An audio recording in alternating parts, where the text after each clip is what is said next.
Super Mario RPG is a game that I really didn't expect much of when I first popped it into my Nintendo Switch and started playing, but after I started playing it, my god, I found myself really enjoying this. I wouldn't necessarily call myself a big RPG guy, although I do enjoy them.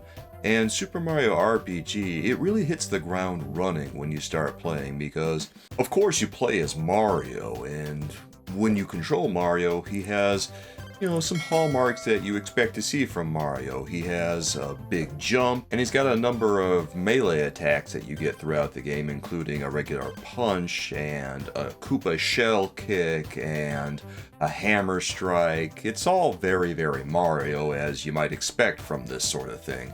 It's just that he's not in a platformer anymore. He's in a role-playing game, and there's experience points. There's magic to deal with, and it's very curious the way they handle magic here. It's very simple. All you have are flower points, and it's kind of a nice way to handle it, I think. There's not really a lot of them, but when you see how much each attack costs, each special attack that uses flower points, well, it makes sense, because flower points use a big jump from Mario, they use a fireball attack, they use a lightning attack from one of your support characters, among other attacks that you see throughout the game too. Even though this is a role-playing game, that doesn't mean there's no platforming elements at all. I mean, it is Mario, so there is going to be a little bit of something here and there. You do have to leap across platforms occasionally, and you do jump up to reach chests and other platforms occasionally. So there's a little bit of the traditional Mario in there, but even so, this is an isometric game, so it really doesn't platform like your traditional Mario does. Sure, the game starts off with Bowser taking the princess away, and that's pretty much how every Mario game starts, it seems like. But this game starts to take a lot of detours very quickly, and you get a more or less brand new cast of characters here that are not your traditional Mario gang. And really, that's refreshing, because if we just got to play as Yoshi and Toad and myriad other characters to go along with Mario, like right off the bat, that'd get pretty dull pretty quickly. Now, something to keep in mind about Super Mario RPG on the Nintendo Switch is that it is a remake of Super Mario RPG on the Super Nintendo. So if you've played that one, there are a number of changes here and there that are going to be significantly different, I'd say, from the original,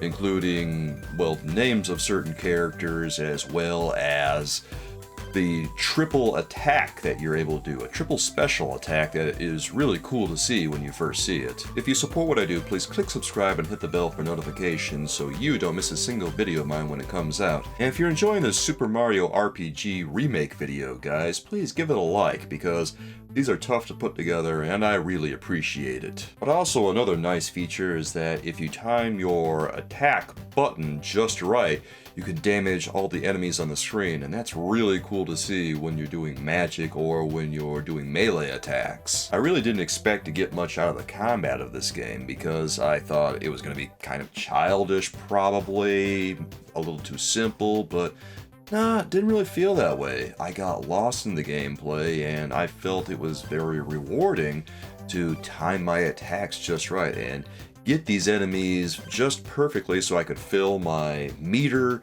and then I could also deal more damage across those enemies and even block their attacks if I timed the button press just right. And the difficulty on this one is not very childish at all. I felt like it was a good balance of just being challenging enough that it's gonna bring a little bit of something to everybody.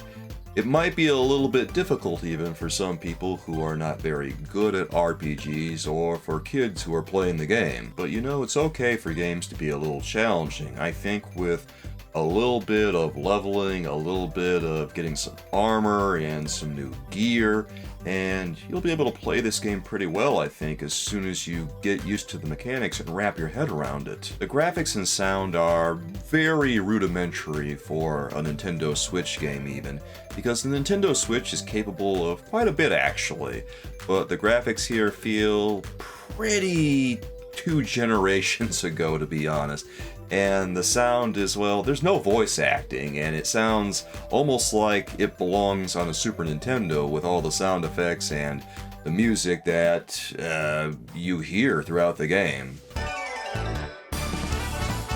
I'm not complaining, it all comes together into a pretty cohesive package, but really the highlight of this one is absolutely the gameplay, which you are going to get lost in, I can almost guarantee that.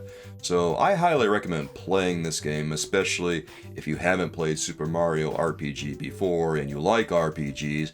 And even if you don't like RPGs, I think you should give it a shot, and maybe you'll wind up liking it. Do what I did, go into it with an open mind, and I think you'll walk away happier for the experience.